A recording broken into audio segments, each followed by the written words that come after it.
देखिए, क्राइम के क्रम में मैं जो कहना चाह रहा हूँ, एक जो वारदात कल दिनांक 27 को जो कि थाना शहर जगाधरी ज़िला में जो 12 से 13 लाख रुपए की मोबाइल की लूट थी, जो कि एक काफ़ी सेंसिटिव क्राइम था।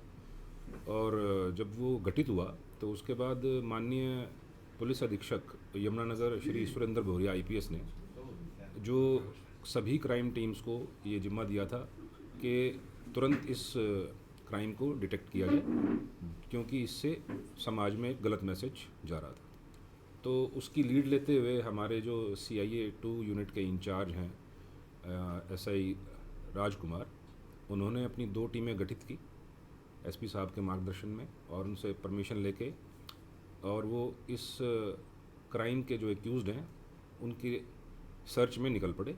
तो जैसा कि आप जानते हैं कि हमारी आज की जो साइंटिफिक और जो भी हमारी इन्वेस्टिगेशन पारंपरिक भी जो हमारे सोर्सेज हैं उनके माध्यम से जब हमें टिप मिली तो ये हमें पता लगा कि जो ये सस्पेक्टेड हैं इस घटना के, जो कि ज़्यादा दूर नहीं जा पाए थे, ये महिला वाली से शाहपुर एक नया रोड बन रहा है, उस पर हमें टिप ऑफ मिली थी कि ये वहाँ मिल सकते हैं, और अगर समय पे हमने जाके दबिश दी तो इनको गिरफ़्तार भी किया जा सकता है। तो जैसे ही हमारी टीम गई, जो हमारी फ्रंट टीम थी उसमें उसको लीड कर रहे थे ASI अरुण, तो उन्होंने जैसे ही सस्पेक्टेड मोटरसाइकिल पहचान ली CCTV में, क्योंकि हमने देख ली थी, तो जैसे ही उसने पहचानी तो डिपर दे के उन्होंने रुकने का इशारा किया। जो इस इशारे को देख के उनमें से जो ड्राइवर था उसने तुरंत अपनी मोटरसाइकिल रॉन्ग साइड ले ली, और रॉन्ग साइड लेने के कारण जब हमारे ASI ने उनको रोकने के लिए गाड़ी घुमाई तो उन्होंने सीधी टक्कर गाड़ी में मार दी, जिससे कि वो मोटरसाइकिल तो वहीं गिर गई। और जैसी मोटरसाइकिल गिरी तो उन्होंने जब पता लगा कि पुलिस बिल्कुल आ चुकी है अरेस्ट करने के लिए, तो जो ड्राइवर था उसने अपनी पिस्टल से निकल के एक गोली पुलिस के ऊपर फायर कर दी मारने की नीयत से, लेकिन फॉर्चुनेटली वो किसी मुलाजिम को नहीं लगी, वो शीशे को लगी।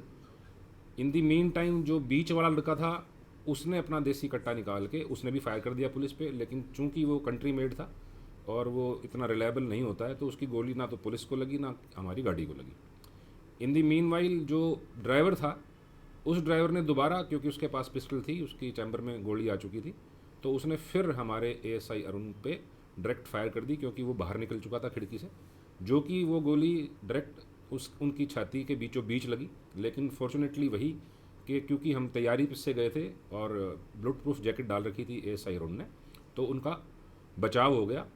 लेकिन इतना सब होने के बावजूद जब टीम को ये पता लगा कि ये अब बिल्कुल ही मरने मारने पे उतारू हैं, उस सूरत में रेलेवेंट फोर्स यूज़ करते हुए ASI अरुण ने हवाई फायर करके पहले उन्हें चेताया कि या तो वो अपने आप को पुलिस के हवाले कर दे, अन्यथा हम भी जवाबी कार्रवाई करेंगे। जब वो नहीं माने और अपनी तैयारी में रहे तो ASI अरुण ने, जैसा कि ट्रेनिंग में हमारे सिखाया जाता है, उनके 2 फायर किए, उनको इंजर्ड किया और उन पर काबू पाकर उनको अरेस्ट कर लिया। सर टोटल कितने राउंड फायरिंग हुई? तकरीबन ये मान के चलिए 2, 3 और 6, 3 उनकी तरफ से और 3 हमारी तरफ से। सर इनका और बैकग्राउंड तीसरा क्या है? आरोपी जो था?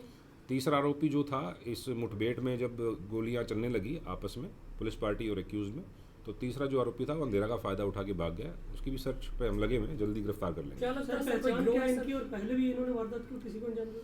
हाँ, देखिए, ये ड्रेडेड क्रिमिनल्स हैं हमारे। अब हम इनका जो नया पर्चा देंगे उसमें हम गैंग्स एक्ट भी लगाएंगे, और अभी तो ये ट्रॉमा सेंटर में है, विचाराधीन है, उपचाराधीन है, और इनसे जब हम अपनी गिरफ्तार करके इनका रिमांड लेके पूछताछ करेंगे तब निकलेगा। अदरवाइज़ मैं आपकी नॉलेज के लिए बता देता हूँ कि इनके ऊपर कल के मुकदमे को मिला के टोटल 6 मुकदमे हो जाएंगे, और ये इसी तरीके की जो हैं जो वारदात अंजाम में लाते हैं, ड्रेडेड क्रिमिनल हैं पुराने। और ये देखिए आपकी ये 6 के 6 मुकदमे, कल का मुकदमा जो है हम अपनी तरफ से दर्ज करवाएंगे अटेम्प्ट टू मर्डर का, पुलिस की टीम के ऊपर जो इन्होंने अटेम्प्ट किया है, तो इनके ऊपर 6 मुकदमे हो जाएंगे।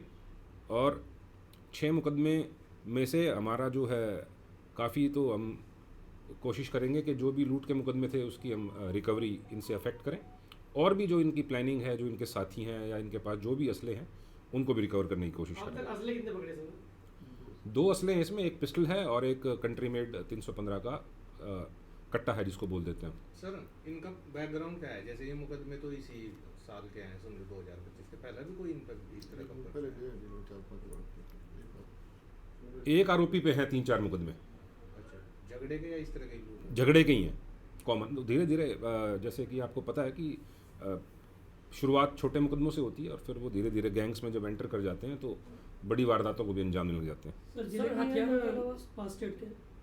हाँ जी, क्या आप पूछ रहे हैं? जिले के हैं जो पास की स्टेट के हैं? नहीं, ये हमारे उसके हैं, डिस्ट्रिक्ट के हैं हमारे। यमुनानगर एरिया के सर। जी जी जी। सर हथियारों के अलावा और क्या कुछ रिकवरी में सामने आया? जिस तरह से- मोटरसाइकिल है फिलहाल तो, और भी जो इन्होंने लूट कर रखी है पिछले मुकदमों में टुक्कर वो भी हम रिकवर करेंगे जी।